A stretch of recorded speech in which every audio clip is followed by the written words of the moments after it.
अस्सलाम स्टूडेंट्स, कैसे हैं आप सब लोग। आई होप कि आप लोग बिल्कुल ठीक होंगे। Welcome to our YouTube channel AK coaching centre. Matric class का जो चैप्टर 4 है केमिस्ट्री का, बायोकेमिस्ट्री चल रहा था और जो टॉपिक हमारे पास चल रहा है वो कार्बोहाइड्रेट है। लास्ट वीडियो में हमने उसकी तमाम क्लासिफिकेशन, ओलिगोसैकेराइड, पॉलीसैकेराइड और मोनोसैकेराइड के बारे में डिस्कस किया था।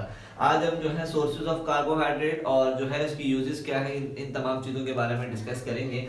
तो सबसे पहले अगर हम बात करें कि सोर्सेज क्या है कार्बोहाइड्रेट की, तो कार्बोहाइड्रेट की मैंने तीनों यहाँ पे टाइप्स लिख ली हैं, तीनों यहाँ पे उसकी क्लासिफिकेशंस लिख ली है, मोनोसैकेराइड की और ओलिगोसैकेराइड एंड पॉलीसैकेराइड। सबसे पहले अगर हम मोनोसैकेराइड के बारे में बात करें तो वो हमारे पास सिंगल ग्लूकोज का मॉलिक्यूल होता है, यानी कि सिर्फ एक ग्लूकोज का मॉलिक्यूल होता है। और बेसिक एग्जांपल उसकी मैंने लिखी है किसकी, ग्लूकोज की और फ्रक्टोज की। अब ये दोनों हमारे पास क्या है, दोनों का अगर फॉर्मूला देखें तो हमारे पास फॉर्मूला होता है C6H12O6। दोनों का फॉर्मूला सेम है, ये दोनों एक दूसरे के आइसोमर कहलाते हैं, लेकिन ये सिंगल मॉलिक्यूल होता है, सिंगल ग्लूकोज का मॉलिक्यूल है। और मोनोमर के बारे में हमने इससे पहले भी डिस्कस किया था कि जिसमें सिर्फ एक ग्लूकोज का मॉलिक्यूल होता है, वो हमारे पास मोनोसैकेराइड कहलाता है।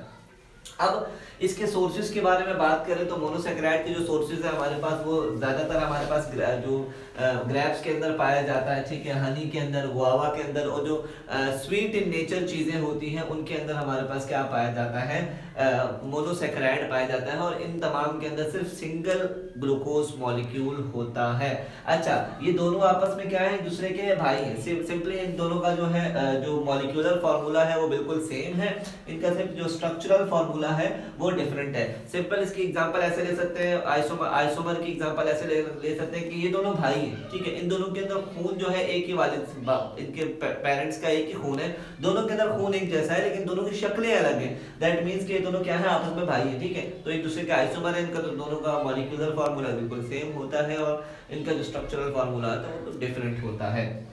दूसरी टाइप है हमारे पास ओलिगोसैकेराइड। ओलिगोसैकेराइड की अगर हम बात करें तो इसमें ज्यादा ग्लूकोज के मॉलिक्यूल आपस में कंबाइन हुए होते हैं, मतलब एक से ज्यादा, दो होगा तो वो डाई होगा, तीन होगा तो ट्राई होगा, चार होगा तो ट्राई सैकेराइड, चार होगा तो टेट्रासैकेराइड होगा। बहुत सारे हमारे पास इस तरीके से मॉलिक्यूल जुड़ते हैं। लेकिन 2 से लेकर 10 तक अगर हमारे पास ग्लूकोज के मॉलिक्यूल आपस में जुड़े हुए होंगे, आपको मैंने कल भी बताया था कि जो जिस बॉन्ड के थ्रू ये आपस में जुड़े हुए होते हैं उसको कहते हैं ग्लाइकोसिडिक लिंकेज या ग्लाइकोसिडिक बॉन्ड का नाम उसको दिया जाता है, जिसमें एक ग्लूकोज का मॉलिक्यूल दूसरे ग्लूकोज के मॉलिक्यूल से आपस में आके अटैच होता है। अभी आपने ये नहीं देखना कि स्ट्रक्चरली कैसे आपस में अटैच होते हैं, बस आपको नाम पता होना चाहिए जिसके थ्रू ये आपस में अटैच होते हैं। तो ग्लाइकोसिडिक बॉन्ड कहलाया जाता है या फिर ग्लाइकोसिडिक लिंकेज कहलाते हैं। आपसे एमसीक्यूज में इससे रिलेटेड सवाल पूछा जा सकता है।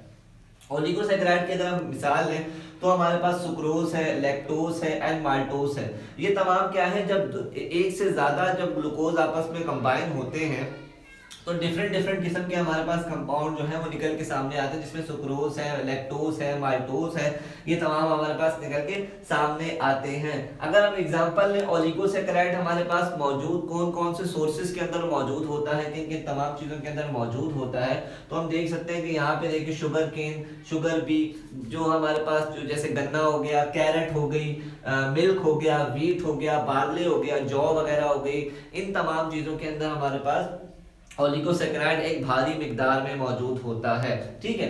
तो इसके अंदर सिर्फ यही बात याद रखनी चाहिए कि 1 से ज्यादा जो है 2 या 10 तक हमारे पास ग्लूकोज के मॉलिक्यूल आपस में कंबाइन होंगे तो हमारे पास क्या बनेगा, ओलिगोसैकेराइड बनेगा।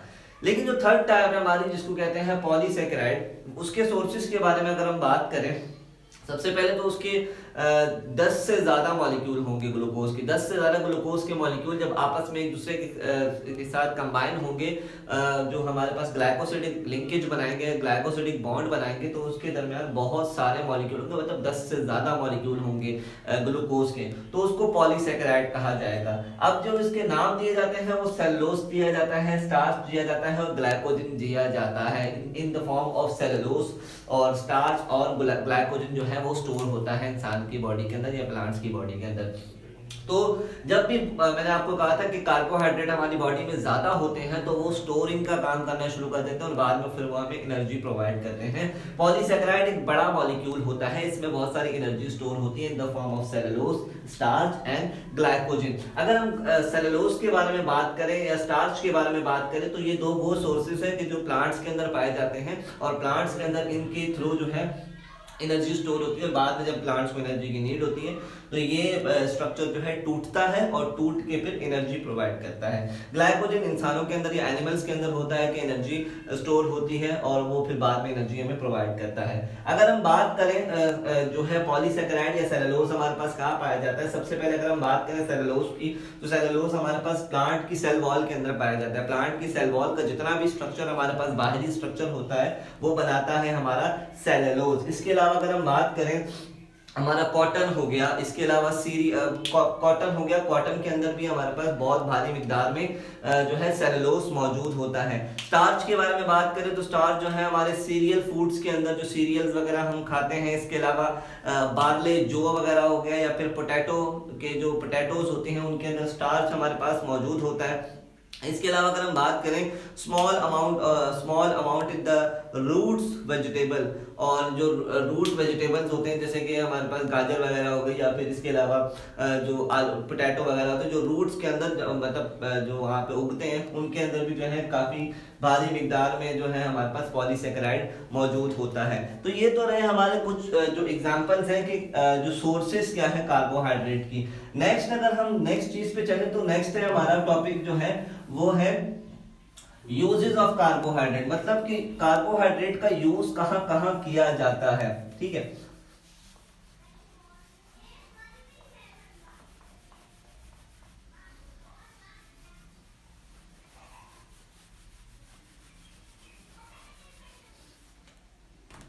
तो सबसे पहले हम हेडिंग डाल लेते हैं यूजेस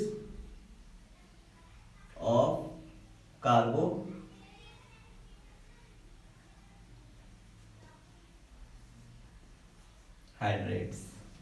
तो आपकी बुक में कुछ पॉइंट्स दिए हुए हैं, इन पॉइंट्स को हम डिस्कस करते हैं, स्टडी आउट करते हैं और देखते हैं कि जो कार्बोहाइड्रेट है उनका यूज कहाँ कहाँ किया जाता है। Carbohydrate are required as an energy source for the survival of both plant and animal. जैसे कि मैंने अभी आपको कहा था कि कार्बोहाइड्रेट हमें एनर्जी प्रोवाइड करते हैं, तो हमारी जिंदगी में हमें जिंदा रहने के लिए, एनर्जी हासिल करने के लिए कार्बोहाइड्रेट की बहुत ज़्यादा ज़रूरत पड़ती है। अब आपको पता है कि हम डेली बेसिस पे बहुत सारे काम कर रहे होते हैं, उठना बैठना खाना, कोई काम करना, कोई भी हम लोग खेलना, बहुत सारे काम हम डेली बेसिस पे कर रहे होते हैं, पढ़ना, तो इन तमाम कामों के लिए एनर्जी की नीड पड़ती है। तो कार्बोहाइड्रेट एक एनर्जी का बहुत अहम सोर्स है। तो अगर सबसे पहले अगर हम बात करें तो ये क्या है, सोर्स ऑफ एनर्जी है।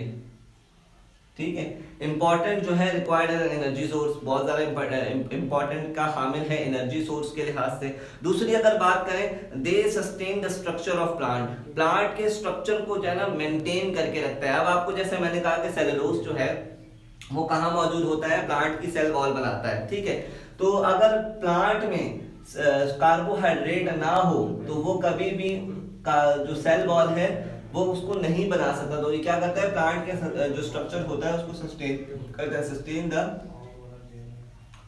Structure of plant.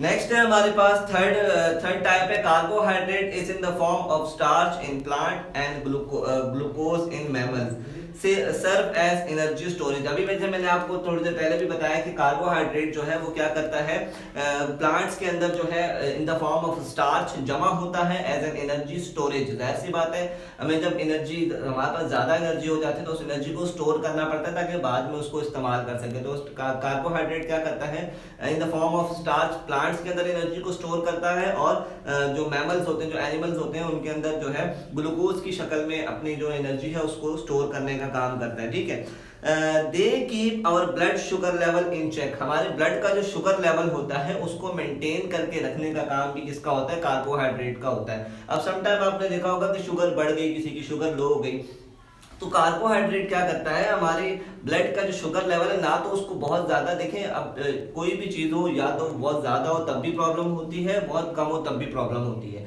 अगर उसको, अगर ब्लड का जैसे शुगर लेवल है वो बहुत हाई होगा तब भी प्रॉब्लम होगी, लो होगा तब भी प्रॉब्लम होगी। तो जब लो होता है तो उसको सस्टेन करने का, उसको चेक एंड बैलेंस रखने का काम क्या करता है हमारे पास, कार्बोहाइड्रेट करता है। तो कार्बोहाइड्रेट की तीसरा अगर हम पॉइंट देखें, हमारा ब्लड लेवल का जो शुगर है, blood sugar level in check, blood का जो शुगर लेवल है इन चेक रखता है, जिसकी वजह से हमारे ब्लड का जो ब्लड के अंदर जो शुगर है वो ना तो कम होता है ना ज्यादा होता है। ठीक है, नेक्स्ट अगर हम पॉइंट के बारे में बात करें, sucrose is a food additive, it is found in confectioneries, condensed milk and candied milk, fruit jams and jellies like. अच्छा, जितने भी हमारे पास ऐसे फ्रूट्स, ऐसे बेकरी आइटम्स जो पैक किए जाते हैं, तो उनके अंदर मिठास के लिए भी क्या यूज किया जाता है, कार्बोहाइड्रेट का इस्तेमाल किया जाता है। जैसे आपने कंडेंस मिल्क के बारे में सुना होगा, कंडेंस जो गाढ़ा मिल्क होता है हमारे पास, उसके अंदर मिठास के लिए भी कार्बोहाइड्रेट का इस्तेमाल किया जाता है, ताकि वो जब उसका टेस्ट हम उसको ले तो वो मीठा जाहिर हो हमें। ठीक है, carbohydrate are fiber in help cholesterol reduction in blood, blood pressure and regulation. अच्छा, कार्बोहाइड्रेट के जो फाइबर्स हैं हमारे पास क्या करते हैं, हमारी कोलेस्ट्रॉल लेवल को रिड्यूस करते हैं। जाहिर सी बात है, जब हमारा कोलेस्ट्रॉल लेवल बढ़ता है तो बहुत सारी बीमारियों का हमें जो है सामना करना पड़ सकता है। तो जब कोलेस्ट्रॉल लेवल नॉर्मल रखने का काम भी जो है जो कार्बोहाइड्रेट के जो फाइबर्स हैं वो हमें हेल्प आउट करते हैं, ताकि हम अपना बॉडी का जो जितना भी जो कोलेस्ट्रॉल लेवल है उसको मेंटेन कर सकें। ठीक है, तो नेक्स्ट पॉइंट है हमारा रिड्यूस कोलेस्ट्रॉल लेवल। नेक्स्ट है हमारे पास इसका जो पॉइंट है, नेक्स्ट पॉइंट अगर हम देखें, कार्बोहाइड्रेट को exist with a variety of protein and lipids. Carbohydrate जो है डिफरेंट वैरायटीज के अंदर भी पाया जाता है, जैसे कि लिपिड। अगर फॉर एग्जांपल जब हमारे पास कार्बोहाइड्रेट अपनी एनर्जी को स्टोर करता है, स्टोर करने के बाद in the form of starch या सेलुलोज उसके अंदर स्टोर कर देता है। जब स्टार्च से भी ज्यादा वो एनर्जी स्टोर कर लेता है तो वो in the form of lipid अपनी एनर्जी को स्टोर करता है, फिर बाद में जब हमें नीड होती है तो वो हमें वापसी एनर्जी देता है। Cellulose provide food in bulk fibre, it is promote peristalsis in intestine. Cellulose क्या करता है, हमारे फूड जो, जाहिर सी बात है जब हम खाना खाते हैं तो खाना हमारा प्रॉपर तरीके से डाइजेस्ट हो और हमारी इंटेस्टाइन तक जो हमारा फूड है वो प्रॉपर तरीके से जाए, उसके अंदर भी क्या हेल्प करता है, हमारा सेलुलोज हेल्प करता है, जो कि हमारा क्या है, एक कार्बोहाइड्रेट है, पॉलीसेकेराइड हमारा कहलाता है।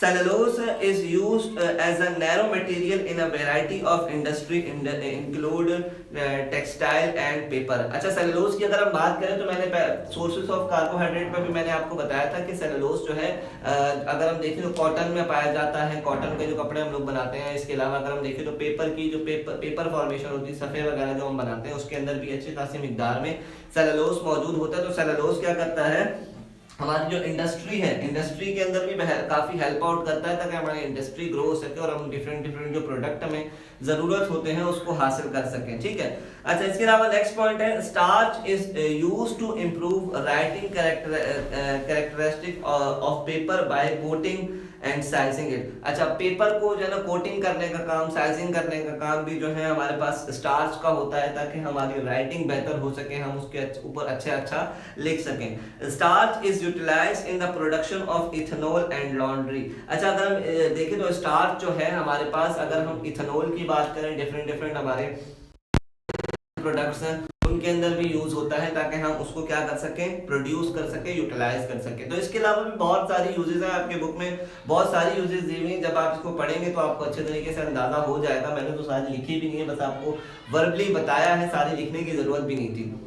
तो आप पढ़ेंगे तो आपको अच्छे तरीके से अंदाजा हो जाएगा कि कार्बोहाइड्रेट क्या होता है और किस तरह इसकी यूजेस की जाती हैं। आई होप कि आपको ये टॉपिक अच्छे तरीके से समझ आ गया होगा। अगर इससे रिलेटेड कोई भी आपको क्वेश्चन है, कोई कंफ्यूजन है, तो वो लाजमी हमसे कमेंट सेक्शन में पूछिएगा नेक्स्ट वीडियो के लिए। तब तक के लिए अल्लाह हाफिज।